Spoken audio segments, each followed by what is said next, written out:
السلام علیکم ورحمۃ اللہ وبرکاتہ۔ فہم القرآن کورس کلاس 58 میں آپ سب کو خوش آمدید ہے۔ اہلاً و سہلاً مرحبا۔ اللہ سبحانہ تعالیٰ فرماتے ہیں سورہ نساء آیت 174 میں، یا ایھا الناس قد جاءکم برہان من ربکم وانزلنا الیکم نورا مبینا۔ اے لوگو، تمہارے پروردگار کی طرف سے تمہارے پاس ایک روشن دلیل آ چکی ہے، اور ہم نے کفر اور دلالت کا اندھیرا دور کرنے کو تمہاری طرف چمکتا ہوا نور بھیج دیا ہے۔ یعنی اللہ سبحانہ تعالیٰ نے ہم سب کے لیے اس قرآن کریم جیسا نور اللہ تبارک تعالیٰ نے ہم سب کو عطا فرمایا ہے، جس سے اللہ سبحانہ تعالیٰ نے کیا فرمایا ہے کہ یہ کیا ہے، ایک برہان ہے، ایک دلیل ہے، کیونکہ اس کے اندر اللہ سبحانہ تعالیٰ نے ہر ایک کا جواب دیا ہے۔ جیسے جس زمانے میں لوگوں نے اعتراضات کیے تھے، ان سب کے اعتراضاتوں کا جواب اس قرآن کریم کے اندر موجود ہے۔ اور دراصل یہ مومنوں کے لیے کیا ہے، یہ ایک نور ہے۔ اور یہاں پہ مخاطب کتنے لوگ ہیں؟ سارے مسلمان ہی نہیں، یعنی کہ سارے کے سارے انسان، یا ایھا الناس کہہ کے اللہ سبحانہ تعالیٰ نے مخاطب کیا ہے۔ تو یہ قرآن کریم ہر اس شخص کے لیے ایک برہان ہے، ایک دلیل ہے، جو لوگ آج قرآن کریم میں اعتراضات کرتے ہیں نا۔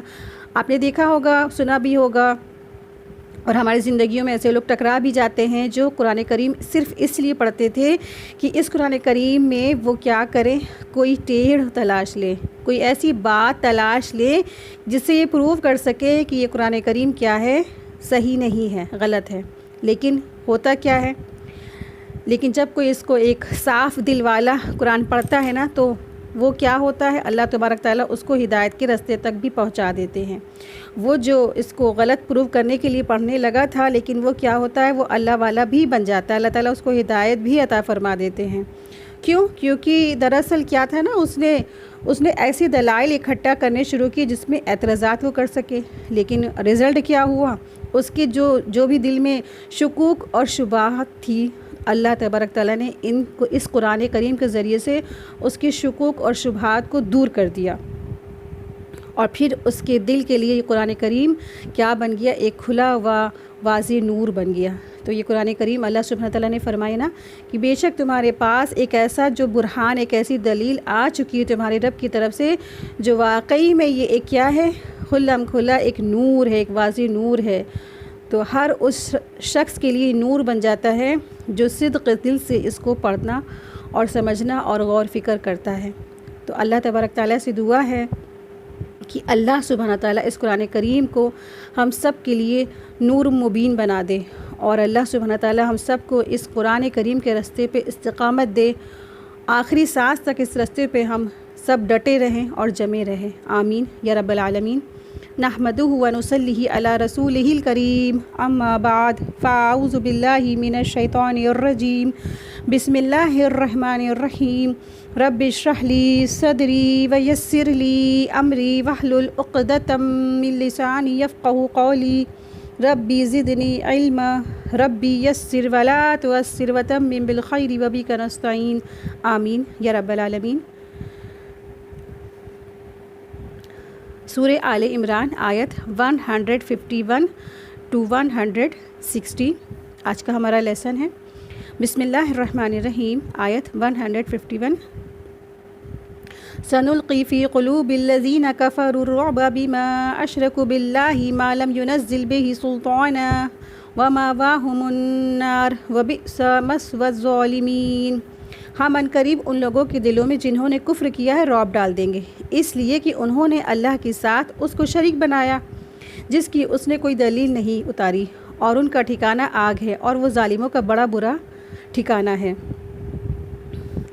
یعنی اگر تم اللہ تعالیٰ پر بھروسہ رکھو گے اور اس سے مدد مانگو گے تو اللہ تعالیٰ کفار کے دلوں میں تمہارا خوف ڈال دیں گے، اس طرح تمہیں ان پر غلبہ بھی حاصل ہو جائے گا، کیونکہ وہ اللہ کے ساتھ دوسروں کو شریک ٹھہراتے ہیں۔ یعنی اس سے کیا پتہ چلتا ہے کہ ایک جو شرک کرنے والا ہے، جو اللہ سبحانہ تعالیٰ کے ساتھ اور معبود کو برابر ٹھہراتا ہے اللہ کے، تو ان کے دلوں میں اللہ کی طرف سے مسلمانوں کے لیے رعب ڈال دیا جاتا ہے، یعنی مسلمان سے وہ ایسے شرک کرنے والے لوگ خوف زدہ ہوتے ہیں۔ تو اللہ تعالیٰ کا وعدہ دراصل کیا ہے، وہ سچا ہوا اور کافر احد میں غالب ہوئے، یعنی کافر جو تھے احد کے جنگ میں غالب ہونے کے باوجود بھی وہ چپکے سے میدان چھوڑ کر بھاگ گئے تھے۔ اور دراصل یہاں پہ اس سے مراد یہ بھی ہے کہ جو کافر لوگ تھے دراصل وہ کیا تھے، جب جنگ احد جیت گئے تو پھر وہ شہر مدینہ میں اگر ہو سکتا تھا کہ وہ چڑھائی بھی کر دیتے یا چڑھائی کرنے دوڑ پڑتے، لیکن انہیں اس کی ہمت بھی نہیں پڑی۔ آپ دیکھیں کہ سارے مرد حضرات کدھر تھے؟ احد کے مقام پر۔ اس وقت مدینہ پورا خالی تھا، وہاں پہ صرف اور صرف عورتیں اور بچے تھے، ہے نا۔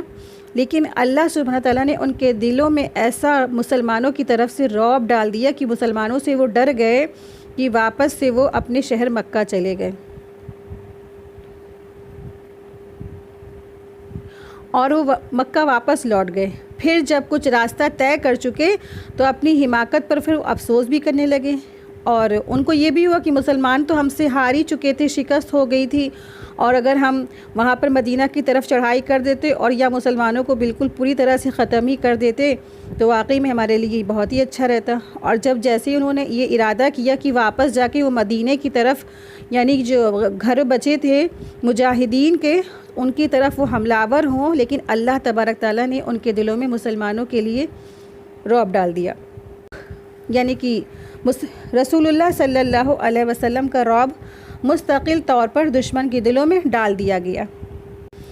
اور اس طرح سے اللہ سبحانہ تعالیٰ نے ان کو خاص چیزیں بھی عطا فرمائی تھی۔ سیدنا جابر بن عبداللہ رضی اللہ عنہ بیان کرتے ہیں کہ رسول اللہ صلی اللہ علیہ وسلم نے فرمایا، مجھے 5 ایسی چیزیں عطا کی گئی ہیں جو مجھ سے پہلے انبیاء میں سے کسی کو بھی نہیں دی گئیں۔ پہلی چیز کیا ہے؟ مہینے بھر کی مسافت سے دشمن پر میرے رعب کے ساتھ میری مدد کی گئی ہے۔ مہینے بھر کی مسافت سے دشمن پر رعب کے ساتھ میری مدد کی گئی ہے۔ دوسرا، میرے لیے ساری زمین مسجد اور پاک بنا دی گئی ہے، جس آدمی کو جہاں نماز کا وقت پا لے وہ وہاں نماز پڑھ لے۔ تیسری چیز کیا عطا ہوئی کہ میرے لیے مال غنیمت کو حلال کر دیا گیا تھا۔ چوتھی چیز، مجھ سے پہلے ہر نبی کو بطور خاص صرف ان کی قوم کی طرف مبعوث کیا جاتا تھا، لیکن جب کہ یعنی کہ رسول اللہ صلی اللہ علیہ وسلم کو سب کے یعنی سب طرف سارے لوگوں کے لیے مبعوث کیا گیا۔ اور 5ویں چیز کیا ہے؟ آپ صلی اللہ علیہ وسلم کو یعنی کہ وہ کہتے ہیں کہ مجھے شفاعت عطا کی گئی ہے، یہ بخاری کی حدیث تھی۔ اس طرح سے رسول اللہ صلی اللہ علیہ وسلم کا رعب بھی کیا تھا؟ جو کفار مکہ تھے ان کے دلوں میں ڈال دیا گیا تھا، وہ ڈرتے تھے، وہ خوف زدہ ہوتے تھے۔ تو اس آیت سے یہ معلوم ہوتا ہے کہ آپ صلی اللہ علیہ وسلم کے ساتھ آپ کی امت یعنی مسلمان کا رعب بھی مشرکوں پر ڈال دیا گیا ہے، اور اس وجہ سے کہ کیوں ڈالا گیا ان کے اوپر رعب؟ کیونکہ وہ شرک کرتے ہیں، مشرک لوگ شرک کرتے ہیں، یعنی شرک کرنے والوں کا دل دوسروں کی ہیبت سے ڈرتا اور لرزتا رہتا ہے۔ یہی وجہ ہے کہ جب مسلمانوں کی ایک بڑی سی تعداد مشرکانہ عقائد و اعمال میں گرفتار ہوئی اور تقریباً ہر شہر اور محلے میں پختہ قبریں اور غیر اللہ کے آستانے بن گئے نا، اور غیر اللہ سے لوگ وسیلہ، دعا اور وکیل اور مددگار طرح طرح سے لوگ ہیلے بہانے کر کے انہوں نے ان سے شریک ٹھہرا دیا، ان کو شریک ٹھہرا دیا اللہ تبارک تعالیٰ کے ساتھ۔ تو اس شرک کی وجہ سے شرک کرنے والے مسلمانوں کا رعب بھی جاتا رہا۔ ہاں، لیکن توحید والے ہیں نا، تو ان کا رعب آج بھی کفار پر طاری ہے، اور وہ قیامت تک کی اس چیز پہ طاری رہے گا۔ قیامت تک کے کفار سے جہاد جاری رکھیں گے، اور ان کا رعب کفار کے دلوں میں کفار کے مشرکانہ عقائد و اعمال کی وجہ سے رہے گا۔ یعنی جو بھی توحید پرست ہے، جو انسان واقعی میں لا الہ الا اللہ پر جمع ہے، ڈٹا ہے، اس کے عمل بھی ویسے ہی ہیں، تو اس کا جو رعب ہے، جو مشرک ہے ان کے اوپر ہمیشہ رہے گا۔ لیکن جو مسلمان اللہ کو چھوڑ کر جنہوں نے اوروں کو معبود ٹھہرایا، وسیلہ بنایا، دعائیں کی، التجائیں کی، وکیل بنایا، ان کو کارساز بنایا، ان کو مشکل کشا اور سب کچھ بنا لیا، تو پھر ایسے لوگوں کی جو رعب تھا مشرکوں کے دل میں، ان کے لیے کوئی رعب نہیں رہا۔ ٹھیک ہے۔ تو اس سے کیا پتہ چلتا ہے کہ واقعی میں جو حقیقی مسلمان ہیں ان کی جو رعب ہے نا مشرکوں کے دل میں واقعی میں رہے گا۔ آیت 152 وَلَقَدْ صَدَقَكُمُ اللَّهُ وَعْدَهُ إِذْ تَحُسُّونَهُم بِإِذْنِهِ حَتَّى إِذَا فَشِلْتُمْ وَتَنَازَعْتُمْ فِي الْأَمْرِ وَعَصَيْتُم مِّن بَعْدِ مَا أَرَاكُم ما تحبون منكم من يريد الدنيا ومنكم من يريد الآخرة ثم صرفكم عنهم ليبتليكم ولقد عفا عنكم والله ذو فضل على المؤمنين۔ اور بلا شبہ یقیناً اللہ نے تم سے اپنا وعدہ سچا کر دیا جب تم انہیں اس کے حکم سے کاٹ رہے تھے، یہاں تک کہ تم نے ہمت ہار دی اور تم نے حکم کے بارے میں آپس میں جھگڑا کیا اور تم نے نافرمانی کی۔ اس کے بعد اس نے تمہیں وہ چیز دکھائی جسے تم پسند کرتے تھے۔ تم میں سے کچھ وہ تھے جو دنیا چاہتے تھے اور تم میں سے کچھ وہ تھے جو آخرت چاہتے تھے۔ پھر اس نے تمہیں ان سے پھیر دیا تاکہ تمہیں آزمائے اور بلا شبہ یقیناً اس نے تمہیں معاف کر دیا اور اللہ مومنوں پر بڑے فضل والا ہے۔ تو یہاں اللہ سبحانہ تعالیٰ فرما رہے ہیں کہ واقعہ دراصل احد جو تھا، یہ واقعہ احد کے موقع پر بھی اللہ تبارک تعالیٰ کا وعدہ سچا تھا کہ وہ اپنے مومنوں بندوں کی مدد کرتا ہے اور کافروں پر انہیں غلبہ دیتا ہے۔ چنانچہ اس نے تمہیں تمہارے دشمنوں پر غلبہ دیا تھا، اور اگر تم اطاعت اور فرما برداری کرتے، اس پہ قائم رہتے تو رسول اللہ صلی اللہ علیہ وسلم کی حکم کی اتباع کرتے تو اللہ کی نصرت آخر تک تمہارے لیے باقی رہتی۔ لیکن جب تم نے اس سے کچھ لوگوں کی روح گردانی کی، یعنی کہ مسلمانوں میں سے کچھ لوگوں نے اللہ کے رسول کی حکم کی نافرمانی کی، اس سے روح گردانی کی اور اپنی جگہ کو چھوڑ دیا، تو بطور سزا اللہ کی طرف سے ان کی جو مدد ہے وہ چھین لی گئی۔ بطور سزا اللہ کی نصرت ان مسلمانوں سے چھین لی گئی اور پاسا کیا ہوا، پلٹ گیا۔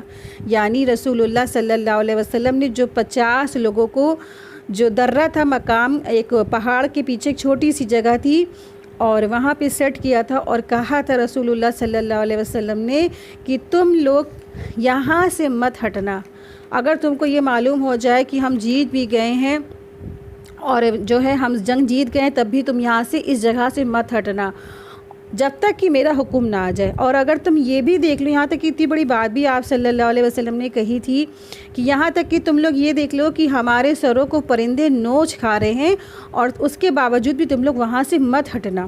اتنی زبردست رسول اللہ صلی اللہ علیہ وسلم نے ان کو تاکید فرمائی تھی۔ اس کے باوجود بھی کیا ہوا، انہوں نے رسول اللہ صلی اللہ علیہ وسلم کی حکم کی نافرمانی کی، اور وہ کیا سمجھے کہ ہم جنگ جیت گئے ہیں، کفار بھاگ رہے ہیں اور مال غنیمت کچھ مسلمان اٹھا رہے تھے، تو بس مال غنیمت کی چاہ میں وہ لوگ کیا ہوئے، اس جگہ سے ہٹ گئے جہاں پر رسول اللہ صلی اللہ علیہ وسلم نے ان سے کہا تھا کہ تم لوگ یہاں سے مت ہٹنا۔ ٹھیک ہے، تو اس طریقے سے زبردست ان کو اس چیز پہ لگایا تھا، لیکن وہ مسلمان کیا ہو گئے، اس جگہ سے وہاں سے ہٹ کے مال غنیمت لوٹنے لگے آخر۔ آیت دیکھیں، آیت 153 استسعدون ولا تلؤون على أحد والرسول يدعوكم في أخراكم فآثابكم غما بغم لكي لا تحزنوا على ما فاتكم ولا ما أصابكم والله خبير بما تعملون۔ جب تم دور چلے جاتے تھے اور کسی کو مڑ کر نہیں دیکھتے تھے، اور رسول تمہاری پچھلی جماعت میں تمہیں بلا رہا تھا، اس نے بدلے میں تمہیں غم کے ساتھ غم دیا، اور تاکہ تم نہ اس پر غم زدہ ہو جو تمہارے ہاتھ میں سے نکل گیا ہے، اور نہ تم اس پر جو تمہیں مصیبت پہنچی ہے، اور اللہ اس کی پوری خبر رکھنے والا ہے جو تم کرتے ہو۔ کفار کے ایک بار کی اچانک حملے سے مسلمانوں میں جو بھگدڑ مچ گئی تھی اور مسلمانوں کی اکثریت نے جو راہ فرار اختیار کی تھی، یہاں پہ یعنی کہ یہاں پر بھی جنگ احد کا جو مقام ہے نا، وہاں کی ہی بات کی جا رہی ہے کہ جو جنگ کے میدان میں جو ہوا تھا، واقع ہوا تھا، کہ جب بھگدڑ مچ گئی تھی مسلمانوں میں اور اکثریت جو تھے ادھر ادھر بس بھاگ رہے تھے، اور وہ صحابی جو بالکل آپ صلی اللہ علیہ وسلم سے ان کا چہرہ مبارک بالکل ملتا تھا، مصعب بن عمیر تھے، جو بالکل ہو بہو آپ صلی اللہ علیہ وسلم کی جیسے ہی وہ دکھتے تھے۔ اور جب وہ شہید ہو گئے تب لوگوں میں، مسلمانوں میں کیا خبر پھیل گئی، سب میں کیا خبر پھیل گئی کہ رسول اللہ صلی اللہ علیہ وسلم شہید ہو گئے ہیں۔ تو سب لوگوں نے سوچا کہ اب ہم کس کے لیے جنگ کریں گے، اور ہم جنگ کیا کریں گے، کیسے کریں گے، اور ہمیں جنگ تو نہیں کرنی ہے کیونکہ اب رسول اللہ صلی اللہ علیہ وسلم ہی فوت ہو گئے۔ تو ایک طرح سے یہ نقشہ کھینچا گیا ہے، یہ بیان کیا جا رہا ہے کہ بعض مدینے کی طرف بھاگے اور بعض پہاڑوں کی طرف بھاگے، اور رسول اللہ صلی اللہ علیہ وسلم لوگوں کو بلانے لگے تھے۔ یعنی کہ جب یہ بھگدڑ مچ گئی اور یہ جو ہے افواہ پھیل گئی اور یہ بات پھیل گئی کہ رسول اللہ صلی اللہ علیہ وسلم نہیں رہے، تو کچھ لوگ، یعنی کچھ مسلمانوں میں سے جو لوگ تھے منافقین نہیں تھے، لیکن کچھ اس میں سے مدینے کی طرف بھاگنے لگے اور کچھ پہاڑوں کی طرف بھاگنے لگے۔ لیکن رسول اللہ صلی اللہ علیہ وسلم کیا کر رہے تھے، ان سب کو اکٹھا کر رہے تھے، بلا رہے تھے کہ اے اللہ کے بندو میری طرف آؤ، اے اللہ کے بندو میری طرف آؤ۔ اور آگے فرمایا کہ راہ فرار اختیار کرنے کی وجہ سے انہیں مال غنیمت فوت ہو جانے کا بھی غم ہوا۔ تو اس طرح سے ان کو اس جنگ احد میں بہت سارے غم پہ غم ملے، ان کو غمم بغمم لکی لا تحزنوا، تو ان کو بہت سارے غم کے ساتھ غموں کا سامنا کرنا پڑا۔ سب سے بڑا تو یہی غم تھا کہ رسول اللہ صلی اللہ علیہ وسلم کو بہت تکلیف پہنچی تھی، ان کے اتنی تکلیف اور ان کے دندان مبارک تک شہید ہو گئے۔ پھر بہت سارے صحابہ شہید ہو گئے، اور حمزہ رضی اللہ عنہ کا شہید ہو کر ان کا مسلح کر دیا گیا۔ پھر بہت سارے غم، ڈھیروں ڈھیر جو مسلمان شہید ہوئے، اور سب سے بڑا ان کو یہ غم تھا مسلمانوں کو کہ ہم شکست کھا گئے، شکست کا غم تھا۔ بہتوں کے جو زخمی ہو گئے، کسی کا ہاتھ کٹا، کسی کا بازو کٹا، کسی کا گہرا زخم ہوا، تو یہ زخمی ہونے کا بھی غم تھا، اور بہتوں کے قتل ہو جانے کا بھی ان کو غم تھا۔ اور پھر یہ غم اٹھانا پڑا کہ شیطان نے یہ بات پھیلا دی تھی کہ محمد صلی اللہ علیہ وسلم کیا ہو گئے، قتل ہو گئے۔ آپ سوچیں کہ جب قتل ہو گئے اور آپ صلی اللہ علیہ وسلم کو جب آج ہم سب اتنا چاہتے ہیں، اور آپ سوچیں کہ ان کے جو بیچ خود رسول اللہ صلی اللہ علیہ وسلم موجود تھے تو وہ کتنا محبت کرتے ہوں گے نا۔ تو آپ صلی اللہ علیہ وسلم سے ہر وہ شخص بہت زیادہ محبت کرتا تھا، تو ان کے لیے تو یہ بہت بڑا غم تھا۔ تو اس میں بھی ان کو یہ بھی غم بہت بڑا ان کو پہنچا۔ تو یہ سارے ایک ساتھ غم پہ غم، غم پہ غم ان کو ہوتے چلے گئے۔ کس وجہ سے؟ اس وجہ سے کہ انہوں نے ایک چھوٹی سی چوک ہو گئی تھی، ایک چھوٹی سی بات، ان سے بات نہیں مانی گئی جو رسول اللہ صلی اللہ علیہ وسلم نے ان کو حکم دیا تھا۔ باقی ان سے کوئی بھی غلطی نہیں ہوئی، بس یہ ایک غلطی ہو گئی ان سے اس پوری جنگ میں۔ اور یہ سب اس لیے ہوا کہ انہیں مصیبتوں پر صبر کرنے کی عادت بھی پڑ جائے، اور ان کے دلوں میں یہ بات بیٹھ بھی جائے کہ فتح اور نصرت کا تو جو حصول ہے وہ مال اور غنیمت سب کچھ اللہ سبحانہ تعالیٰ کی طرف سے ہوتا ہے۔ تو اس وجہ سے ان کو یہ سب واضح ہو جائے مسلمانوں کو کہ مصیبتوں پر جب ہم صبر یعنی کہ یہ جو مسلمان ہیں ابھی تک تو سمجھ رہے تھے کہ واقعی میں جنگ بدر ہوئی تو ہمیں ڈھیروں ڈھیر مال مل گیا، ہمیں پراپرٹیز مل گئی، ہم تو دولت مند ہو گئے۔ ابھی تک تو تکلیفیں کسی نے جھیلی نہیں تھی نا، جو ابھی بھی نئے کنورٹ ہوئے تھے۔ اب جب ان کو مشقت سے گزارا گیا تو پھر کیا ہوگا، یہ مصیبتوں پہ صبر کے عادی بھی پڑ جائیں گے، اور یہ ان کو یقین ہو جائے گا کہ ہر قسم کی نصرت، مدد اور مال غنیمت سب کچھ اللہ کی طرف سے ہوتا ہے، انسانوں کے بس کا نہیں یہ سب چیزیں ہیں۔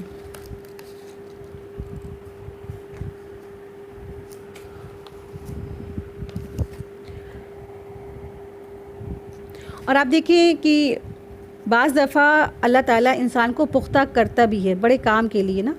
ہم امت وسط ہیں، بہترین امت ہیں، جو ہم کیا ہیں، لوگوں کے لیے پیدا کیے گئے نا۔ نیکی کا حکم دینا ہمارا کام ہے، برائی سے روکنا ہمارا کام ہے، جس کے رزلٹ میں بڑی سے بڑی مخالفتیں ہمارے سامنے آئیں گی۔ تو اس کے لیے ہمیں کیا کرنا ہے، مضبوط دل ہونا ہے، مضبوط ارادوں کی ہمیں ضرورت ہے جمنے کے لیے، اس کام کو کرتے رہنے کے لیے اور مضبوط بننے کے لیے۔ پھر مختلف طرح کے امتحانوں سے ہمیں گزرایا جاتا ہے، تاکہ یہ گزرانا اور پریشانیوں سے، مصیبتوں سے، مشقتوں سے ہمارا گزرنا کیوں ہوتا ہے، تاکہ ہمیں ٹھوک بجا کر دیکھا جائے کہ یہ شخص اللہ کے معزز کام کے قابل ہے بھی کہ یا نہیں۔ جیسے موسیٰ علیہ السلام کو نا کسی مشقت سے گزارا گیا تھا؟ نہیں گزارا گیا تھا. ان کو تو اتنی بڑی مشقت سے گزارا گیا کہ ان کا سامنا تو فرعون جیسے ظالم بادشاہ سے ہوا تھا نا. اور پھر اللہ سبحانہ تعالیٰ نے ان کو کیا دیا؟ ایک سرٹیفکیٹ دے دیا کہ میں نے اپنے کام کا اس کو بنا لیا. کہ اللہ کے کام کا بننے کے لیے انسان کے اندر بہت سی کوالٹیز ہونی چاہیے. دنیا میں کوئی بھی اعلیٰ جاب حاصل کرنے کے لیے انسان کو کیا کیا کرنا پڑتا ہے نا؟ سخت سے سخت محنت اور سخت سے سخت قربانی کرنی پڑتی ہے. تو اور معمولی طریقوں سے یہ بات نہیں بنتی ہے. اور آپ دیکھیں کہ یہ اتنا بڑا آنر ہے دین کا کام کرنا، کوئی یہ معمولی بات ہے؟ آپ دیکھیں جس کے کرنے سے دنیا میں بھی اللہ تعالیٰ سرخرو کرتے ہیں اور آخرت میں بھی اس کے کتنے زیادہ اجر و ثواب ہوگا، اور آخرت میں پھر درجات کی بلندی کا باعث ہوگا. اور آپ کو پتہ ہے نا کہ جنت کے بھی کیا ہے، 100 لیول ہیں. صرف جنت تک پہنچنا ہی مقصد نہیں ہم لوگوں کا. آپ صلی اللہ علیہ وسلم نے کہا جب بھی تم سوال کرو تو جنت الفردوس کا سوال کرو، کیونکہ وہیں سے ساری کی ساری نہریں جو ہوتی جنت کی وہیں سے جاری ہوتی ہیں. اور اس کا جو چھت ہے نا وہ اللہ کا عرش ہے. تو معمولی جنت الفردوس معمولی نہیں ہے، اور ہمیں اس جنت الفردوس تک پہنچنے کے لیے یہی محنت کرنی ہے، یہی کوشش کرنی ہے تاکہ ہم سب اس مقام پر پہنچ سکے. تو کیسے پہنچیں گے؟ آپ صلی اللہ علیہ وسلم کا جب ہمیں اتنی محبت ہے تو ہم ہر امتی یہی چاہتا کہ ہمیں رسول اللہ صلی اللہ علیہ وسلم کا جنت میں ساتھ مل جائے. تو کیا بس ایسے ہی مل جائے گا کہ ہم مسلمان گھرانے میں پیدا ہو گئے ہیں، یا ہم مسلمان خاندان میں ہیں، یا ہم 5 وقت کی صرف نماز پڑھ لیں، یا صرف ہم نے زندگی میں ایک بار حج کر لیا، یا صرف ہم نے رمضان کے روزے رکھ لیے، اتنا ہی کافی ہے؟ اصل کام تو ہمارا کیا ہے کہ ہمیں نیکی کا حکم دینا ہے اور برائی سے روکنا ہے. تو یہ کام کیسے پاسبل ہو سکتا ہے نا؟ یہ تو تبھی پاسبل ہو سکتا ہے جب آپ خود علم حاصل کریں گے قرآن اور سنت کا، اور پھر اس کو عمل کریں گے اور پھر لوگوں کو پہنچائیں گے. تب اللہ سبحانہ تعالیٰ پھر کیا کریں گے؟ جب آپ یہ کام کو سر انجام دیں گے تو اللہ تبارک تعالیٰ پھر آپ کو ٹھوکے گا بجائے گا. پہلے تو جب آپ خود اس کو علم حاصل کریں گے نا، اس میں بھی آپ کو ٹھوکا بجایا جاتا ہے. ہو سکتا ہے آپ کا امتحان ہوتا ہو، اور ہو سکتا ہے آپ عزم ارادے کے ساتھ یہاں پہ پھر آ کے کھڑے ہو جاتے ہیں. ہر انسان کا ٹیسٹ ہوتا ہے. اللہ سبحانہ تعالیٰ اپنے لیے نا کوئی ایک ناقص چیز نہیں سلیکٹ کرتے ہیں. اللہ سبحانہ تعالیٰ اپنے لیے مخلص، اچھے، بہترین اور مخلص لوگوں کو سلیکٹ کرتے ہیں. آپ دیکھیں ایک معمولی انسان نا کوئی ایک ناقص چیز پسند نہیں کرتا. ایک مالی جو ہوتا ہے جب ایک وہ پھولوں کی مالا بناتا ہے تو باغیچے سے جا کر ایسے پھولوں کا سلیکشن کرتا ہے جو بہترین ہوں، جو خوبصورت ہوں. ایک جب مالی کی یہ ایک حیثیت ہے تو کیا اللہ سبحانہ تعالیٰ اس پہ قادر نہیں ہے کہ وہ اپنے کام کے لیے، اپنے دین کے کام کے لیے کوئی ایسے ویسے کوئی سلیکٹ کر لے؟ تو بہترین لوگوں کو سلیکٹ کرتے ہیں اور ساتھ ہی ساتھ ان کو پھر ان کا ٹیسٹ کرتے ہیں، ان کی آزمائش کی جاتی ہے. اور جیسے پھر وہ جو کمزور ایمان والے ہوتے ہیں تو پھر وہ کیا ہوں گے؟ وہ اس سے پھسل جاتے ہیں، بیچ میں ہی اس چیز کو چھوڑ کے چلے جاتے ہیں. تو اللہ تبارک تعالیٰ سے دعا ہے کہ اللہ تبارک تعالیٰ دین کے معاملات میں جب بھی ہماری آزمائش ہو تو اللہ سبحانہ تعالیٰ ہم سب کو پوری طرح اس پہ ثابت قدم رکھے اور آخری دم تک اس راہ میں ہمیں جمائے رکھے. صراط المستقیم اور دین اور قرآن سنت کے راستے پہ ہم سب کو جمائے رکھے. آمین یا رب العالمین. آیت 154. ثم انزل عليكم من بعد الغم أمانة نعاسا يغشى طائفة منكم وطائفة قد أحمتهم أنفسهم يظنون بالله غير الحق ظن الجاهلية يقولون هل لنا من الأمر من شيء قل إن الأمر كله لله يخفون في أنفسهم ما لا يبدون لك يقولون لو كان لنا من الأمر شيء ما قتلنا هاهنا قل لو كنتم في بيوتكم لبرز الذين كتب عليهم القتل إلى مضاجعهم وليبتلي الله ما في صدوركم وليمحص ما في قلوبكم واللہ علیم بذات الصدور. پھر اس غم کے بعد اس نے تم پر ایک امن نازل فرمایا جو ایک اونگ تھی جو تم میں سے کچھ لوگوں پر چھا رہی تھی، اور کچھ لوگ وہ تھے جنہوں نے ان کی جانوں نے فکر میں ڈال رکھا تھا وہ اللہ کے بارے میں ناحق جاہلیت کا گمان کر رہے تھے۔ کہتے تھے کہ کیا اس معاملے میں ہمارے بھی کوئی اختیار ہے؟ کہہ دیجئے کہ بے شک معاملہ سب کا سب اللہ کے اختیار میں ہے۔ وہ اپنے دلوں میں وہ بات چھپا رہے تھے جو تیرے لیے ظاہر نہیں کرتے تھے۔ کہتے تھے اگر اس معاملے میں ہمارا کچھ اختیار ہوتا تو ہم یہاں قتل نہ کیے جاتے۔ تو کہہ دیجئے کہ اگر تم اپنے گھروں میں ہوتے تب بھی تم جن لوگوں پر قتل ہونا لکھا جا چکا تھا اپنے لیٹنے کی جگہ کی طرف ضرور نکل جاتے، اور تاکہ اللہ تعالیٰ اسے آزما لے جو تمہارے سینوں میں ہے، اور تاکہ اسے خالص کر لے جو تمہارے دلوں میں ہے، اور اللہ تعالیٰ سینوں کی بات کو خوب جاننے والا ہے۔ یہاں اللہ سبحانہ تعالیٰ فرما رہے ہیں ثم انزل علیکم من بعد الغم امنۃ نعاسا یغشی طائفۃ منکم، پھر اس نے اتاری تم پر بعد غم کے امن اور اونگ، اور ڈھانک لیا ایک جماعت کو تم میں سے۔ یعنی کہ یہاں پہ اللہ سبحانہ تعالیٰ مسلمانوں کے بارے میں بتا رہے ہیں کہ جو مسلمان تھے ان پر اللہ سبحانہ تعالیٰ نے پے در پے صدمے بھیجے، لیکن اس کے بعد اللہ تعالیٰ نے ان کو میدان جنگ میں موجود ہونے کے باوجود مسلمانوں پر اپنی خاص فضل فرمائی اور ان پر اونگ طاری کر دی، جس سے انہیں امن اور اطمینان حاصل ہو گیا۔ آپ دیکھیں کہ میدان جنگ میں کوئی سوچ سکتا ہے کیا ہے نا، اتنی زیادہ پریشانی اور تکلیف اور غم اور تکلیف اور زخم، اور اس کے باوجود بھی اللہ تبارک تعالیٰ نے ان کے اوپر نیند طاری کر دی، اونگ طاری کر دی۔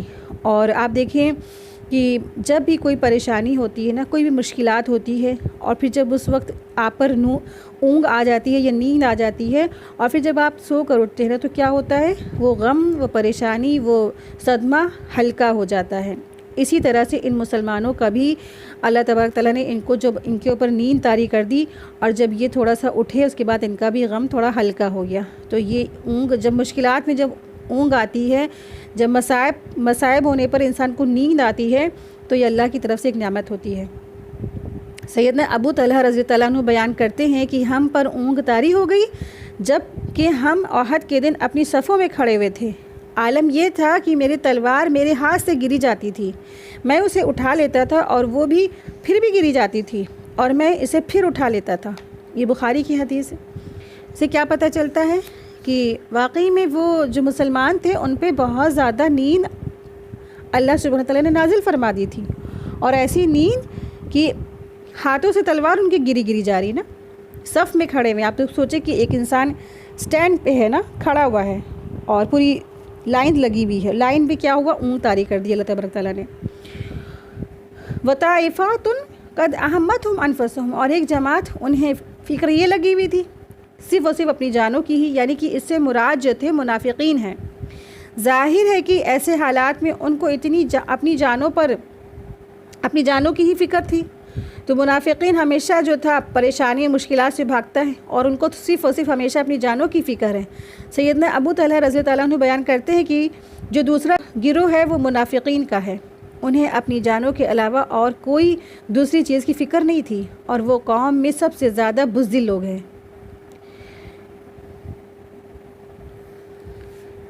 یظنون باللہ غیر الحق ظن الجاہلیہ، اور وہ گمان کرتے تھے کہ اللہ کے بارے میں بے حقیقت گمان۔ اور کیسا گمان کرتے تھے؟ زمانہ جاہلیت کا گمان، یعنی وہ گمان کر رہے تھے کہ دین اسلام اور اس کے حاملین بس اب کیا ہے، تباہ برباد ہو گئے، اب مسلمانوں کی کبھی بھی کوئی مدد نہیں ہوگی، اور نہ ہی یہ دعوت حق کا کام پروان چڑھے گا اس طرح سے۔ تو اللہ سبحانہ تعالیٰ سورہ فتح آیت نمبر 12 میں فرماتے ہیں بل ظننتم ان لن ينقلب الرسول والمؤمنون الى اہلہم ابدا، بلکہ تم لوگوں نے یہ گمان کیا کہ رسول اور ایمان والے کبھی بھی اپنے گھروں کی طرف واپس ہی نہیں آئیں گے۔ یہاں تک کہ انہوں نے ایسا گمان کیا تھا جنگ احد کے دن، جو لوگ تھے جو کفار مکہ والے تھے یا منافقین تھے۔ یقولون لو کان لنا من الامر شیء مما قتلنا ہاہنا، وہ کہتے تھے کہ اگر ہوتا ہمارے لیے کام میں سے کچھ ہم نہ مارے جاتے یہاں۔ یعنی منافقین نے کیا کہا؟ منافقین نے یہ اظہار کیا، اس ظن کا اظہار کرتے ہوئے کہا کہ ہم لوگوں کی بات اگر چلتی نہیں، ہم لوگوں کی بات تو چلتی نہیں، اگر ہماری بات مان لی جاتی تو آج یہ حال نہ ہوتا۔ اور یہ خاص کر کے کہنے والا کون تھا؟ عبداللہ بن ابی کی طرف یہاں اشارہ ہے۔ غزوہ احد کے لیے جب مدینہ سے نکلنے سے پہلے اس نے یہی مشورہ دیا تھا کہ شہر کے اندر ہی رہ کر اپنا بچاؤ کیا جائے۔ اس لیے جب اسے خبر ملی کہ خزرج کے بہت سارے لوگ قتل ہو گئے ہیں تو اس نے مسلمانوں میں بدظنی پھیلانا شروع کر دیا اور کہا ہماری تو بات چلتی ہی نہیں، اور اگر محمد صلی اللہ علیہ وسلم ہماری بات مان لیتے تو اتنی بڑی تعداد میں لوگ قتل نہیں ہوتے۔ اس طرح سے منافقین نے باتیں بنانا شروع کر دی۔ قُل لَوْ كُنْتُمْ فِي بُيُوتِكُمْ لَبَرَزَ الَّذِينَ كُتِبَ عَلَيْهِمُ الْقَتْلُ إِلَى مَضَاجِعِهِمْ، آپ کہہ دیجئے اگر تم ہوتے اپنے گھروں میں ضرور نکل کھڑے ہوتے وہ لوگ ان پر جن پر مارا جانا لکھا گیا ہے اپنی قتل گاہوں میں بھی، یعنی موت تو کہیں بھی آ جائے گی، موت کبھی پیچھا نہیں چھوڑے گی انسان کا، وہ تو ایک مقرر ہے، جہاں جس کی موت کا وقت مقرر ہے، جگہ مقرر ہے، وہ وہاں آ کر رہتی ہے۔ اس لیے اگر تم میں سب سے اس بات پر اتفاق کر لیتے تو تم وہ تمام لوگ جو قتل ہو گئے ہیں اپنے گھروں سے نہ نکلو گے، یعنی تو لوح محفوظ میں جہاں پہ قتل ہو جانا لکھا تھا نا، وہ اپنے گھروں کو چھوڑ کر اپنی قتل گاہ تک ضرور پہنچ جاتے ہیں۔ تو اللہ سبحانہ تعالیٰ نے سب کچھ لکھ رکھا ہے پہلے ہی سے انسان کا، جہاں جس کا قتل ہونا لکھا ہوتا ہے، مرنا لکھا ہوتا ہے، موت لکھی ہوتی ہے، وہ خود برخود وہاں پہ پہنچ جاتا ہے۔ لیکن جو منافقین تھے اور یا اس قسم کے جو لوگ ہوتے ہیں تو ہمیشہ ایسے بیک بائٹنگ کرتے ہیں اور باتیں بناتے ہیں۔ کیا کہتے ہیں کہ اگر ایسا نہ ہوتا نا ایسا ہو جاتا، اگر ایسا نہ ہوتا ایسا نہ ہوتا، تو ایسا یا ویسا۔ آپ دیکھیں کہ اس سے ہمارے لیے خاص سبق ہے، خاص کر کے جب بھی کوئی ایسے معاملات ہوں کہ کہیں بھی کوئی فوت ہو جائے، کوئی مر جائے، کوئی ختم ہو جائے، تو کبھی بھی ہمیں یہ نہیں کہنا چاہیے کہ اگر وہ فلاں شخص وہاں نہ جاتا نا تو ایسا نہیں ہوتا، فلاں شخص وہاں نہ جاتا تو ایسا نہیں ہوتا، بلکہ اللہ تعالیٰ کی طرف سے تو ہر کام لکھ چکا ہے، جو ہونا ہے وہ ہوگا ضرور۔ تو یہاں پہ خاص کر کے اشارہ منافقین کی طرف ہے جو شہر سے باہر نکل کر جنگ کرنا چاہتے ہی نہیں تھے، اور جب ان کی نہیں مانی گئی تو نبی کریم صلی اللہ علیہ وسلم اور عام مسلمان کے مشورے سے باہر نکلنے اور شکست ہوئی جب، تو پھر انہوں نے خوب باتیں بنائی اور ان کو اس چیز کا موقع بھی مل گیا، اور یہ کہنے لگے ہماری تو کوئی بات چلتی ہی نہیں، ہماری تو کوئی بات سنی نہیں جاتی، ہماری کوئی بات مانی نہیں جاتی ہے، تو ہمارا تو کوئی مشورہ قبول ہی نہیں کیا جاتا ہے۔ اس طریقے سے یہ بات بنانے لگے۔ آیت 155 ان الذین تولوا منکم یوم التقى الجمعان انما استزلهم الشیطان ببعض ما کسبوا ولقد عفا اللہ عنہم ان اللہ غفور رحیم ان اللہ غفور حلیم۔ بے شک وہ لوگ جو تم میں سے اس دن پیٹ پھیر گئے جب دو جماعتیں بھیڑی، شیطان نے انہیں ان بعض اعمالوں کی وجہ سے پھسلا دیا جو انہوں نے کیے تھے، اور بلا شبہ یقیناً اللہ نے انہیں معاف کر دیا، بے شک اللہ تعالیٰ بے حد بخشنے والا اور نہایت بردبار ہے۔ یعنی عہد میں مسلمان جن سے ان سے غلطی ہو گئی تھی نا اور کوتاہی ہو گئی تھی، تو اس کی وجہ سے ان کی پچھلی بعض کمزوریاں تھیں جن کی وجہ سے شیطان نے جنگ بدر میں ایسے مسلمانوں کو پھسلانے میں کامیاب ہو گیا۔ تو ایسے مسلمان جو پچھلے زندگی میں ان سے غلطیاں ہوئیں، لغزشیں ہوئیں، کوتاہی ہوئیں، تو ایسے مسلمانوں کو شیطان جنگ احد میں پھسلانے میں کامیاب ہو گیا۔ یعنی جن میں سے بعض جو ایک گناہ یہ بھی تھا کہ ان سے رسول اللہ صلی اللہ علیہ وسلم کے حکم کی اطاعت میں کوتاہی ہو گئی۔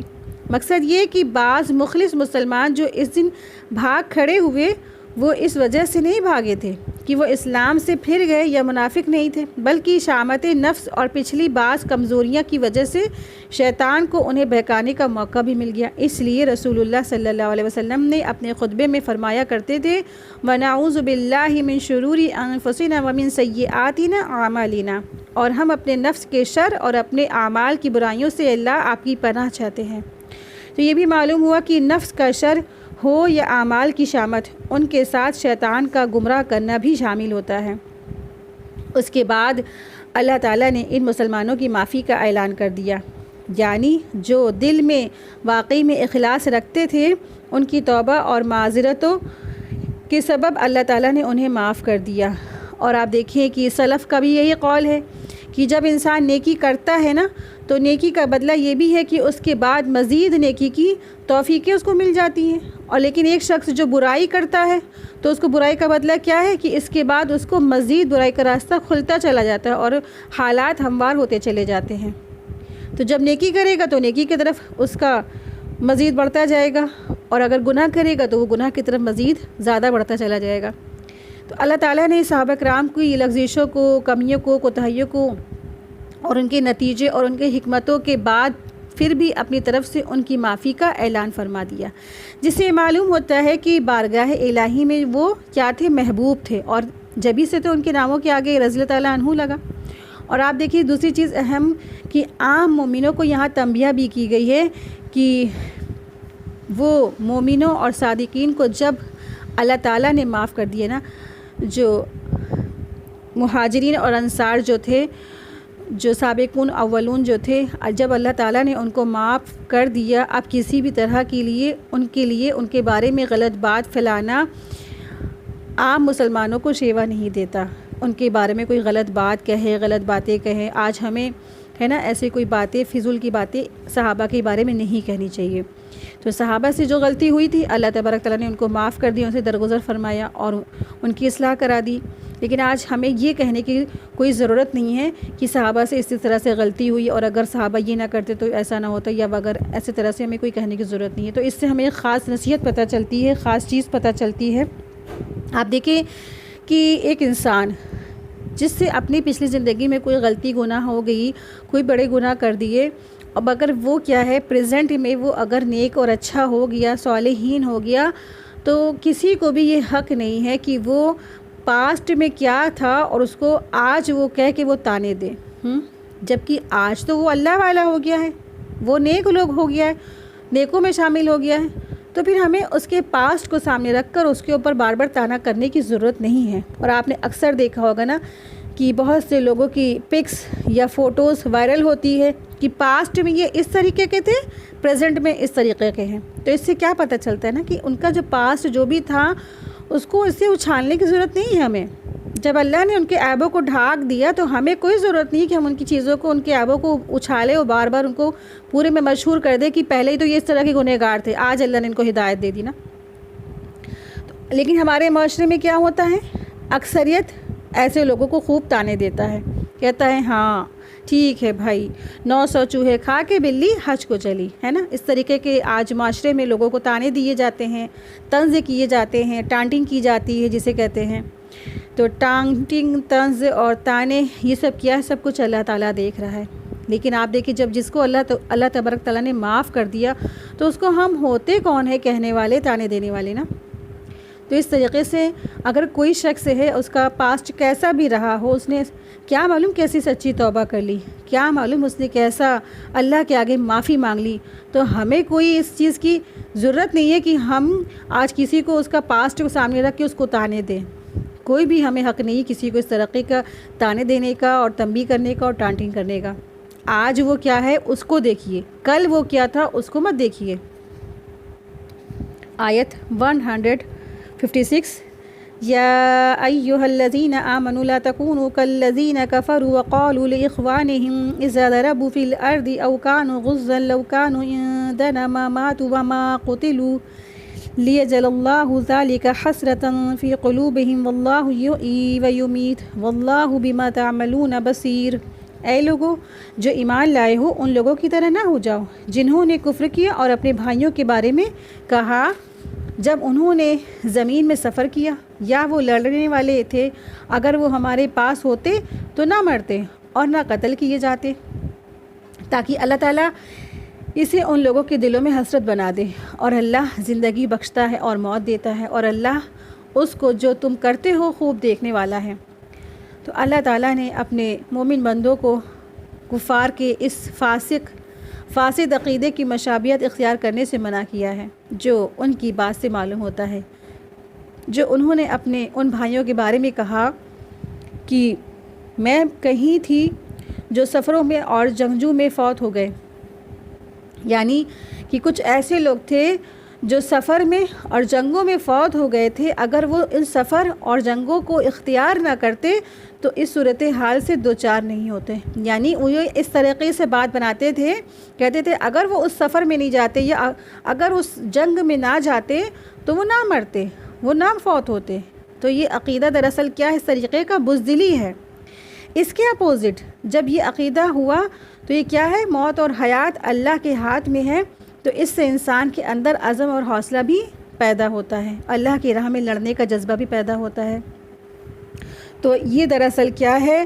کافی جو لوگ تھے، آپ نے دیکھا پیچھے پڑھا بھی ہم نے کہ منافقین جو تھے وہ پروپیگنڈا کر رہے تھے کہ اگر یہ اس طریقے سے مسلمان جو تھے احد کے مقام پر مدینے کے باہر جا کے نہ لڑتے تو نہ مارے جاتے۔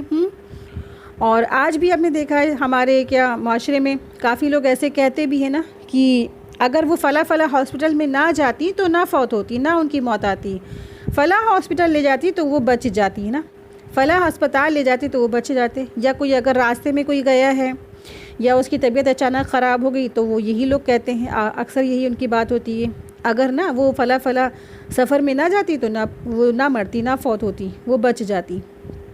اسی طرح کی تمام طرح کی باتیں آج ہم سب بھی کرتے ہیں نا، بے دھیانی میں نا۔ آج سے دھیان رکھیں گے کہ اگر مگر کر کے کسی کی ایسی کوئی بات ہمیں نہیں کرنی ہے۔ یہ دراصل کیا ہے؟ یہ سب تو کیا ہے؟ اللہ کی طرف سے مقرر ہوتا ہے۔ اگر کوئی شخص گھر سے نکلا، ایکسیڈنٹ ہو گیا، اس کی ڈیتھ ہو گئی نا، تو عام طور پر لوگ کیا سوچتے ہیں کہ کاش وہ باہر ہی نہ جاتا، اور اگر وہ باہر نہ جاتا تو وہ نہ ہی مرتا۔ جس کو مرنا ہے وہ اپنی جگہ پہ پہنچ ہی جاتا ہے، کیونکہ اللہ تعالیٰ نے موت کا جو وقت ہے نا سب کچھ لکھ دیا ہے، جگہ بھی لکھ دی ہے، اور اس میں اللہ کا حکم نافذ ہوتا ہے۔ انسان اپنی احتیاطی تدبیر کر سکتا ہے، لیکن جب موت آتی ہے تو احتیاطی تدبیر بھی کام نہیں آتی ہے۔ تو اس قسم کے جملے ہمیں نہیں بولنے چاہیے کہ فلاں شخص جو ہے نا وہاں نہ جاتا تو نہ مرتا، یا اس طریقے سے جو لوگ کہتے ہیں کہ کاش وہ سفر پہ نہ جاتا، کاش وہ جہاز پہ نہ جاتا، کاش وہ پلین پہ نہ بیٹھتا، کاش وہ ٹرین پہ نہ بیٹھتا، کاش اگر مگر۔ تو ہر چیز کا اللہ تبارک تعالیٰ نے موت لکھ رکھی ہے، یہاں تک کہ اللہ سبحانہ تعالیٰ نے جگہ بھی لکھ رکھی ہے، جہاں جس کی موت اور جگہ اللہ تبارک تعالیٰ نے مقرر کر دی ہے وہ آٹومیٹکلی وہاں پہ پہنچ ہی جاتا ہے۔ اور جب اس طرح کی اللہ سبحانہ تعالیٰ نے آیتیں نازل فرمائی تو اس سے کیا ہوا؟ مسلمانوں کے اندر بہت زیادہ عزم اور ارادہ اور جذبہ پیدا ہوا، اور ان کے اندر اس طرح سے حوصلہ ہوا کہ واقعی میں اگر موت اللہ تعالیٰ نے لکھ رکھی ہے تو اگر ہماری موت جنگ بدر یا کسی جنگ میں نہیں ہوتی ہے تو ہم کیوں نہ ہی جنگ پہ نکلیں؟ جنگ میں تو ہمیں خوب جانا چاہیے، جنگ جہاد کرنا چاہیے۔ جب اللہ نے موت جہاں لکھی ہوگی وہاں ہونی ہوگی، اور جنگ میں شہید ہونے والے کے درجات تو بہت ہی زیادہ ہیں۔ تو اس طرح سے آیتوں سے مسلمانوں کے اندر بہت زیادہ ہمت اور عزم پیدا ہوا۔ ارشاد باری تعالیٰ ہے وَمَا كَانَ لِنَفْسٍ أَن تَمُوتَ إِلَّا بِإِذْنِ اللَّهِ كِتَابًا مُعَجَّلًا، سورہ آل عمران آیت 145 میں۔ اور کسی جان کے لیے کبھی ممکن نہیں ہے کہ اللہ کے حکم کے بغیر وہ مر جائے، لکھے ہوئے کے مطابق جس کا وقت مقرر ہے۔ یعنی کہ کسی بھی انسان کے پاسبل ہی نہیں ہے کہ وہ اللہ کے حکم کے بغیر کہیں پر بھی وہ مر جائے۔ کیونکہ اس کا جو وقت ہے لکھا جا چکا ہے۔ سیدنا ابو ہریرہ رضی اللہ عنہ بیان کرتے ہیں کہ رسول اللہ صلی اللہ علیہ وسلم نے فرمایا طاقتور مومن اللہ کے نزدیک کمزور مومن سے زیادہ بہتر ہے اور زیادہ محبوب ہے، اور ویسے ہی ہر ایک میں سے خیر ہے۔ جو چیز تمہیں نفع دے اس کی خواہش کرو اور اللہ سے مدد طلب کرو، اور دعا اور عاجز اور درمند ہو کر نہ بیٹھ جاؤ، اور اگر تمہیں کوئی مصیبت پہنچ جائے تو یہ نہ کہا کرو کہ اگر میں ایسا اور ویسا کر لیتا تو یہ مصیبت مجھے نہ پہنچتی، بلکہ یہ کہا کرو یہ سب کچھ اللہ کی تقدیر میں سے تھا، اس نے جو چاہا کیا، اس لیے کہ اگر کہنا شیطانی عمل یعنی اس کے لیے راستہ کھول دیتا ہے۔ یہ مسلم کی حدیث میں سے ہے۔ آیت 177 وَلَئِن قُتِلْتُمْ فِي سَبِيلِ اللَّهِ أَوْ مُتُّمْ لَمَغْفِرَةٌ مِّنَ اللَّهِ وَرَحْمَةٌ خَيْرٌ مِّمَّا يَجْمَعُونَ، اور بلا شبہ یقیناً اگر تم اللہ کے راستے میں قتل کر دیے جاؤ یا فوت ہو جاؤ تو یقیناً اللہ کی طرف سے تھوڑی سی بخشش اور رحمت اس سے کہیں بہتر ہے جو لوگ جمع کر رہے ہیں۔ موت تو ہر صورت میں آنی ہے، لیکن اگر موت ایسی آئے جس کے بعد انسان اللہ کی مغفرت رحمت کا مستحق قرار پا جائے تو یہ دنیا کے سارے کی ساری دولت اور مال سے سب سے بہتر ہے، جس کی جمع کرنے میں آج انسان عمر اپنی کھپا دیتا ہے، خرچ کر دیتا ہے۔ اس لیے اللہ تعالیٰ کی راہ میں جہاد کرنے سے گریز نہیں کرنا چاہیے، بلکہ اس میں رغبت اور شوق ہونا چاہیے۔ یہی نفاق کی موت سے بچنے کا صحیح طریقہ ہے۔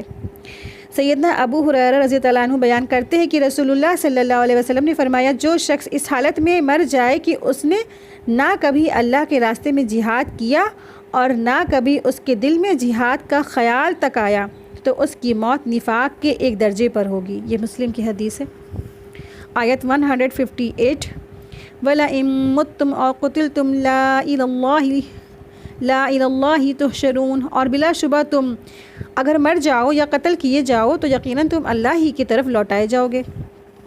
سیدنا انس رضی اللہ عنہ بیان کرتے ہیں کہ میری پھوپھی رابعہ رضی اللہ عنہ کا بیٹا حارثہ رضی اللہ عنہ غزوہ بدر کے دن جاسوسی کے لیے نکلا، قتال کے لیے نہیں نکلا تھا، انہیں تیر لگ گیا اور وہ شہید ہو گئے۔ یعنی اب ان کی امی جان یعنی میری پھوپھی نبی کریم صلی اللہ علیہ وسلم کے پاس آئیں اور کہنے لگی، اے اللہ کے رسول، اگر میرا بیٹا حارثہ جنت میں ہے تو میں صبر کرتی ہوں اور اگر ثواب کا ارادہ کرتی ہوں، ورنہ آپ دیکھ لیں گے کہ میں کیا کرتی ہوں۔ تو آپ نے فرمایا، اے ام حارثہ، بات یہ ہے کہ جنتیں بے شمار ہیں اور حارثہ سب سے اعلیٰ جنت الفردوس میں ہے۔ یہ بخاری کی حدیث ہے۔ تو یہاں اللہ سبحانہ تعالیٰ فرما رہے ہیں، بلا شبہ اگر تم مار بھی دیے جاؤ یا قتل بھی کر دیے جاؤ تو پھر کیا ہے، تمہیں ہر حال میں تو پہنچنا کدھر ہے؟ اللہ کی طرف ہے۔ ایک انسان کی طبعی موت ہوتی ہے اور ایک انسان کی کوئی اس کو قتل کر دیتا ہے تو موت ہوتی، دو طریقے کی موت ہوتی نا۔ تو ہر حال میں انسان جائے گا کدھر نا؟ اللہ کے ہی پاس۔ تو کیوں نہ انسان جنت حاصل کر کے اللہ کے پاس جائے نا۔ آیت 159 فَبِمَا رَحْمَةٍ مِّنَ اللَّهِ لِنتَ لَهُمْ وَلَوْ كُنْتَ فَظًّا غَلِيظَ الْقَلْبِ لَانفَضُّوا مِنْ حَوْلِكَ فَاعْفُ عَنْهُمْ وَاسْتَغْفِرْ لَهُمْ وَشَاوِرْهُمْ فِي الْأَمْرِ فَإِذَا عَزَمْتَ فَتَوَكَّلْ عَلَى اللَّهِ إِنَّ اللَّهَ يُحِبُّ الْمُتَوَكِّلِينَ۔ پس اللہ کی طرف سے بڑی رحمت ہی کی وجہ سے ان کے لیے نرم ہو گیا ہے، اور اگر تو بدخلق سخت دل ہوتا تو یقیناً وہ تیرے گرد سے منتشر ہو جاتے۔ سو ان سے درگزر کر اور ان کے لیے بخشش کی دعا کریے اور کام میں ان سے مشورہ کیجیے، پھر جب تو پختہ ارادہ کر لے تو اللہ پر بھروسہ کیجیے، بے شک اللہ تعالیٰ بھروسہ کرنے والوں سے محبت کرتا ہے۔ فَبِمَا رَحْمَةٍ مِّنَ اللَّهِ لِنتَ لَهُمْ، احد کے دن مسلمانوں نے سنگین غلطی کی اور میدان چھوڑ کر فرار اختیار کیا۔ پھر جب رسول اللہ صلی اللہ علیہ وسلم کی دعوت سے دوبارہ جمع ہوئے تو آپ نے ان کو کسی بھی قسم کی سرزنش نہیں دی، بلکہ حسن اخلاق سے ان سے پیش آئے۔ اللہ تعالیٰ نے فرمایا، آپ کا یہ حسن اخلاق اور طبیعت کی نرمی اللہ کے خاص فضل اور احسان اور رحمت کا نتیجہ ہے، ورنہ مسلمانوں کا جمع ہونا ممکن نہیں تھا۔ معلوم یہ ہوتا ہے کہ دعوت دین جو پیش کرنے والا داعی دین حق ہوتا ہے نا، اس کے لیے نرمی اور حسن اخلاق نہایت ضروری چیز ہے۔ بد اخلاقی، بدبختی اور یعنی کہ سخت لہجہ، سخت زبانی، سخت کلامی، سخت دلی لوگوں کو دین سے دور کر دیتی ہے، انہیں ہمیشہ دین سے دوری رکھتی ہے۔ ایک داعی دین حق کو کیا کرنا چاہیے؟ اعلیٰ اخلاق لوگوں سے پیش کرنا چاہیے۔ وَإِنَّ لَعَلَىٰ خُلُقٍ عَظِيمٍ، سورہ قلم آیت 4 میں اللہ سبحانہ تعالیٰ فرماتے ہیں، اور بلا شبہ یقیناً آپ تو ایک بڑے اخلاق کے مرتبے پر ہیں، یعنی کہ آپ صلی اللہ علیہ وسلم کا جو اخلاق تھا وہ سب سے اعلیٰ اور عظیم تھا۔ سیدنا ابو ہریرہ رضی اللہ عنہ بیان کرتے ہیں کہ ایک دیہاتی نے مسجد میں ایک کونے میں پیشاب کرنا شروع کر دیا تو لوگ اس کی طرف لپکے تاکہ اسے ماریں۔ نبی کریم صلی اللہ علیہ وسلم نے فرمایا، اسے چھوڑ دو اور اس کے پیشاب پر ایک ڈول پانی کا بہا دو، بے شک تمہیں آسانی پیدا کرنے والا بنا کر بھیجا گیا ہے، نہ کہ تم تنگی پیدا کرنے والے بنا کر۔ یہ بخاری کی حدیث ہے۔ پھر اسی طرح سے ایک اور حدیث میں آتا ہے، سیدنا انس رضی اللہ عنہ بیان کرتے ہیں، میں نے رسول اللہ صلی اللہ علیہ وسلم کے ساتھ جا رہا تھا کہ آپ ایک نجرانی چادر اوڑھے ہوئے تھے، اس کا ایک حاشیہ بہت سخت بھی تھا۔ راستے میں آپ کو ایک دیہاتی ملا، اس نے آپ کی چادر کو پکڑ کر بہت زور سے کھینچا۔ میں نے دیکھا کہ اس کے زور سے کھینچنے کی وجہ سے چادر پھٹ گئی ہے اور آپ کے کندھوں پر چادر کے حاشیہ تک کا نشان بھی پڑ گیا، یعنی کہ چادر کا جو کپڑے کا نشان ہوتا وہ تک کی بن گیا۔ پھر اس نے کہا، اے محمد، جو مال اللہ کا آپ کے پاس ہے نا، اس میں سے کچھ مجھے بھی دینے کا حکم دیجئے۔ رسول اللہ صلی اللہ علیہ وسلم نے اس کی طرف دیکھا اور آپ مسکرائے اور اس کو کچھ مال دینے کا حکم بھی فرما دیا۔ یہ بخاری کی حدیث ہے۔ وَلَوْ كُنْتَ فَظًّا غَلِيظَ الْقَلْبِ لَانفَضُّوا مِنْ حَوْلِكَ، اللہ تعالیٰ نے فرمایا اگر آپ بد خلق، سخت زبان، سخت دل ہوتے اور اپنے صحابہ کے ساتھ سختی کا برتاؤ کرتے تو ایک ایک کر کے سب آپ سے الگ ہو جاتے اور دعوت کا کام رک جاتا، لیکن اللہ نے آپ کو نرم خو، نرم زبان، خوش مزاج اور رحم دل بنایا ہے۔ سیدنا ابو ذر رضی اللہ عنہ بیان کرتے ہیں کہ رسول اللہ صلی اللہ علیہ وسلم نے فرمایا، کسی اچھے کام کو حقیر مت سمجھو، اگرچہ تمہارا اپنے بھائی کو خندہ پیشانی سے ملنا ہی کیوں نہ ہو۔ فاعف عنہم واستغفر لہم، فرمایا کہ ان سے آپ کے حق میں جو کوتاہی ہوئی ہے اس سے درگزر کیجیے، جیسا کہ اللہ تعالیٰ نے انہیں معاف فرما دیا تو ان کے لیے اللہ سے مغفرت بھی طلب کیجیے، یعنی کہ اللہ کے رسول صلی اللہ علیہ وسلم کو حکم دیا جا رہا ہے کہ اللہ نے تو ان کو معاف فرما دی، لیکن آپ کا کام کیا ہے، آپ ان کے لیے مغفرت معافی اللہ سے طلب کرتے رہیے۔ سیدنا انس رضی اللہ عنہ بیان کرتے ہیں کہ میں نے 10 سال تک رسول اللہ صلی اللہ علیہ وسلم کی خدمت کی، آپ نے کبھی مجھ سے اف بھی نہیں کیا، نہ آپ نے کبھی یہ کہا کہ تم نے یہ کام کیوں، اور نہ کبھی یہ پوچھا کہ تم نے یہ کام کیوں نہیں کیا۔ سیدنا عائشہ رضی اللہ عنہ بیان کرتی ہے کہ میں نے رسول اللہ صلی اللہ علیہ وسلم نے اپنی ذات کے لیے کسی کو بھی کبھی تکلیف پر جو آپ کو پہنچائی جاتی ہو کہ بدلہ نہیں لیا، یعنی کہ آپ صلی اللہ علیہ وسلم کو پہنچائی گئی تکلیفوں پر آپ صلی اللہ علیہ وسلم نے کبھی بھی اس کا بدلہ نہیں لیا۔ وَشَاوِرْهُمْ فِي الْأَمْرِ، یعنی جب کوئی معاملہ درپیش ہو تو مسلمانوں سے مشورہ بھی کیجیے۔ وہی جو مسلمان جو تھے جنگ احد میں فرار انہوں نے اختیار کیا، رسول کی بات نہیں مانی اور جنگ جو کہ اتنا بڑا موقع جو تھا شکست میں بدلا، تو تب بھی اللہ سبحانہ وتعالیٰ فرما رہے ہیں کہ ان کو معاف کیجیے، ان سے درگزر کیجیے اور ان سے مشورے بھی لیجیے۔ اس آیت میں مشورات کی خاص اہمیت بھی پتہ چلتی ہے نا، کہ اپنے جو ساتھی ہوتے ہیں ان سے انسان کو مشورہ بھی لینا چاہیے۔ تو اس آیت سے مشاورت کی اہمیت و افادیت اور اس کی ضرورت اور مشروعیت ثابت ہوتی ہے۔ چنانچہ نبی کریم صلی اللہ علیہ وسلم اپنی زندگی میں صحابہ سے بہت سے معاملات میں مشورہ کیا کرتے تھے۔ سیدنا انس رضی اللہ عنہ بیان کرتے ہیں کہ نبی کریم صلی اللہ علیہ وسلم کو جب ابو سفیان کے آنے کی خبر ملی تو آپ صلی اللہ علیہ وسلم نے مشورہ کیا۔ ایک اور حدیث میں آتا ہے، سیدنا ابو ہریرہ رضی اللہ عنہ بیان کرتے ہیں کہ میں نے کبھی بھی رسول اللہ صلی اللہ علیہ وسلم سے زیادہ اپنے ساتھیوں سے مشورہ کرنے والا نہیں دیکھا۔ اس سے کیا پتہ چلتا ہے کہ وہ آپ صلی اللہ علیہ وسلم جو تھے اپنی زندگی میں سب سے زیادہ مشورہ کرتے تھے اپنے ساتھیوں سے۔ تو مشورہ کرنے سے کیا ہوتا ہے، انسان کا جو ہے فائدہ ہی فائدہ ہوتا ہے، کبھی بھی اس کام میں پچھتاوا نہیں ہوتا۔ آپ دیکھیں کہ جو کام ہے سب سے پہلے تو آپ کو استخارہ کرنا ہے، استخارہ کے بعد پھر آپ کو اپنے ساتھیوں سے مشورہ کرنا ہے، اور استخارہ کے معنی کیا ہوتے ہیں، اللہ سے مشورہ کرنا ہے۔ آپ کا کوئی کام کرنے کا ارادہ ہے، آپ نے اللہ سے مشورہ کیا، اللہ سے استخارہ کیا، پھر آپ کو کیا کرنا ہے، اپنے ساتھیوں سے بھی مشورہ کرنا ہے۔ فَإِذَا عَزَمْتَ فَتَوَكَّلْ عَلَى اللَّهِ، یعنی مشورات کے بعد جس چیز پر آپ کی رائے پختہ ہو جائے تو پھر اللہ پر توکل کر کے اسے کر گزریے۔ اس سے ایک تو یہ بات بھی معلوم ہوتی ہے کہ مشورات کے بعد آخری فیصلہ امیر ہی کا ہی ہوگا، نہ کہ ارباب مشاورات یا ان کی اکثریت کا۔ تو جو مین جو ہیڈ ہوتے ہیں وہ جو پھر فیصلہ کریں گے ان کا ہی فیصلہ ہوگا۔ سیدنا عبداللہ بن عباس رضی اللہ عنہ بیان کرتے ہیں کہ رسول اللہ صلی اللہ علیہ وسلم نے فرمایا، میری امت کے لوگوں میں سے 70,000 انسان، 70,000 آدمی بغیر حساب کے جنت میں داخل ہوں گے۔ پھر فرمایا یہ وہ لوگ ہوں گے جو نہ تو دم کرواتے تھے، نہ بدشگنی لیتے تھے، اور نہ داغ یعنی کہ پشوا لگواتے تھے، بلکہ صرف اپنے رب پر توکل کرتے تھے. یہ بخاری کی حدیث ہے. فتوکل علی اللہ، وہ اللہ پہ توکل کرنے والے تھے. وہ صرف اور صرف ہر چیز پہ، ہر معاملے میں اللہ پہ توکل کرتے تھے. تو یہ اللہ پہ توکل کرنے والے تھے، نہ کہ کسی بھی شگن بدشگن سے وہ اچھائی یا برائی لیتے تھے. اور وہ نہ ہی جھاڑ پھونک کروانے والے تھے، یعنی کہ وہ ایسے نہیں تھے جو تعویذ، گنڈے، جادو ٹونا کے چکروں میں پڑتے، اور نہ ہی وہ کسی اچھائی برائی شگن ہیں. آج ہمارے معاشرے میں کیا، آج اسی میں تو امت مسلمہ تباہ ہو گئی ہے کہ اچھائی برائی شگن لینا. اچھا یا شگن ہوگا، کوا بول رہا ہے تو مہمان آئے گا، کنگھا گرا ہے تو مہمان آئے گا. اچھا کانچ ٹوٹا ہے اچھا ہوگا، یا کانچ ٹوٹنے کا بہت سے لوگ برا شگن لیتے ہیں. یا دودھ ابل گیا تو لوگ برا شگن لیتے ہیں. بلی راستہ کاٹ گئی برا شگن لیتے. کوئی مصیبت آنے والی، پریشانی آنے والی نا، بلی راستہ کاٹ گئی، یا پھر الو بول دیا گھر کے اوپر تو کوئی برائی آنے والی، کوئی مصیبت آنے والی ہے.